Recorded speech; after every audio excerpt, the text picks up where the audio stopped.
Olá pessoal, tudo bom? Sejam todos muito bem-vindos. Eu sou Osmar Wang e você está no Talk. E hoje nós vamos falar sobre um tema muito importante, no caso, que é a aceitação pessoal e como ela pode impactar significativamente a vida das pessoas. E para ilustrar esse assunto, eu vou trazer um exemplo, o exemplo do nosso amigo, o padre Marcelo Rossi, conhecido pelo Vaticano como o evangelizador do novo milênio, que passou por uma transformação física notável recentemente, né? Eu me atentei a este tema, no caso, porque hoje eu acordei às 6 horas da manhã e acabei assistindo a tal icônica missa da TV Globo, né? A Santa Missa no celular. E eu acabei assistindo a missa pela manhã. Não porque eu sou uma pessoa religiosa, não sou uma pessoa religiosa. Não, é óbvio que eu não sou.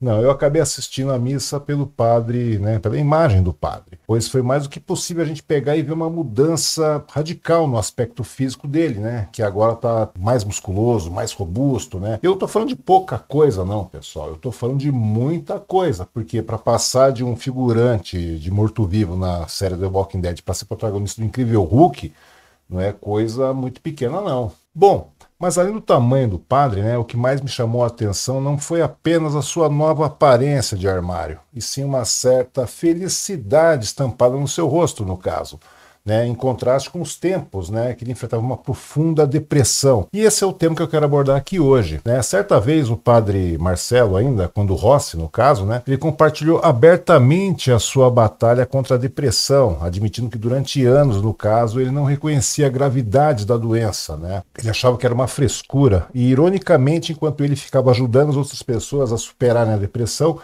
né, a depressão dos outros, né, ele não percebia que ele mesmo precisava de ajuda. A pressão e os padrões impostos pela imagem de padre, né, com suas restrições, expectativas, contribuíram muito para a deterioração, no caso da saúde mental do nosso amigo Marcelo, né. Vamos lembrar que ele era um bodybuilder, né, ele gostava de musculação, de espelho, e era vaidoso sim com isso. Não tem como falar que não era vaidoso. Ele gostava de shape alinhado, tal, malhar, bombar e toda aquela coisa lá. Mas o cara também gosta de ser padre, né. E daí bateu aquele dilema. Então você imagina aí o fuzuê que se passa na cabeça de uma pessoa assim. O cara gosta tanto de shape, de espelho, de formato de armário e ainda por cima gostar e querer ser padre, mano. É, querer continuar sendo padre. E na lógica imposta pela sociedade, também pelo lado religioso, o padre não pode ser assim. O padre tem que ser livre de vaidades, tem que tomar uma postura de quase santo e mais uma porrada de coisa relativa ao sacerdócio.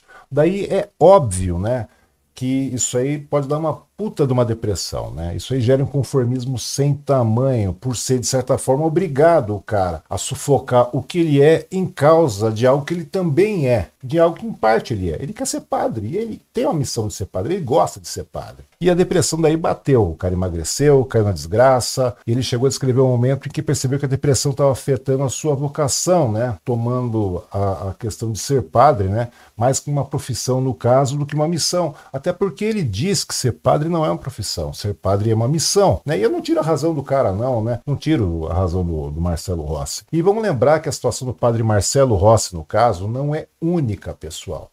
A imposição de padrões sociais e culturais pode exercer uma pressão significativa sobre indivíduos, né, que muitas vezes acaba forçando a moldar suas vidas de acordo com as expectativas, no caso, que não correspondem à sua verdadeira identidade. Isso não se limita apenas ao exemplo do padre Marcelo Rossi, mas também se estende a diversas áreas da vida, incluindo a orientação sexual das pessoas, no caso, né?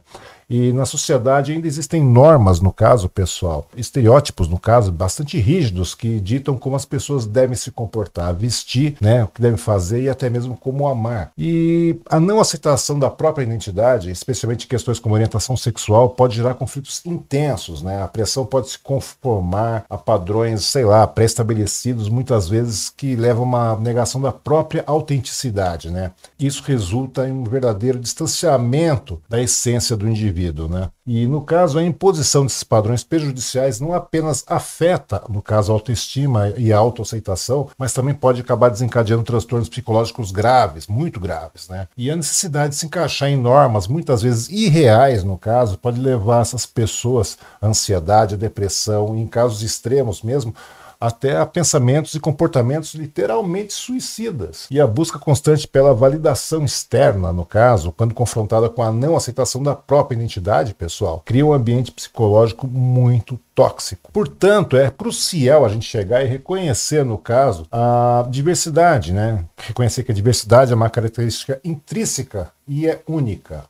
E promover a aceitação incondicional de diversidade de identidades, incluindo orientação sexual, é essencial para a gente criar ambientes mais saudáveis e inclusivos. Isso não apenas fortalece a saúde mental, da pessoa, mas contribui para uma sociedade mais compassiva e mais compreensiva, na qual todos possam se expressar, no caso, de forma autêntica e sem medo de julgamentos ou discriminação. A história do padre Marcelo, agora Marcelo Horst, de tão grande que o cara tá, é um lembrete poderoso de como a aceitação pessoal e a busca pela verdadeira identidade pode ser transformadoras. E pode parecer que não, mas ele só se deu conta que estava indo psicologicamente para o saco quando ele foi empurrado para uma mulher lá, uma mulher que subiu correndo o palco lá e derrubou o cara, O cara quase foi para o saco, Ele se estourou todo. Para servir, para abençoar.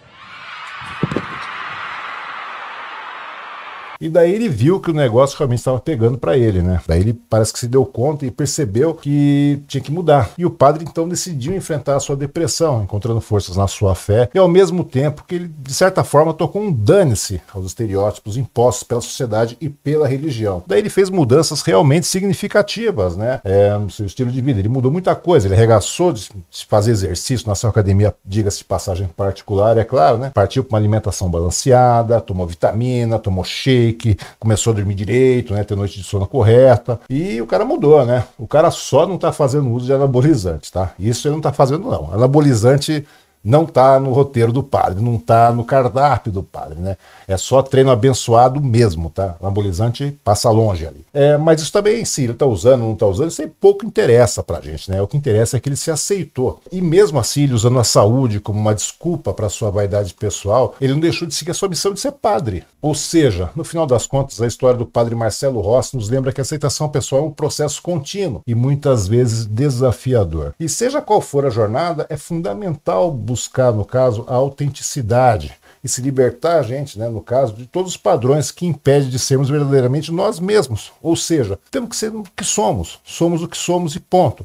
E de verdade mesmo, pessoal, eu espero que esse vídeo aí, essa reflexão, possa vir a inspirar um raciocínio mais lógico, mais aberto, sobre a importância da aceitação pessoal e como ela pode impactar positivamente a vida de cada um de nós e nos ajudar também a sermos um tanto quanto felizes, E a pegada é bem por aí mesmo. Vamos ser o que nós somos e tá tudo certo, tá bom? Bom, pessoal, por hoje é isso. E se você gostou do vídeo, não se esqueça de curtir, compartilhar e se inscrever no canal, tá bom? Se você quiser colaborar com o Talk também, o nosso Pix está aí na parte superior do vídeo.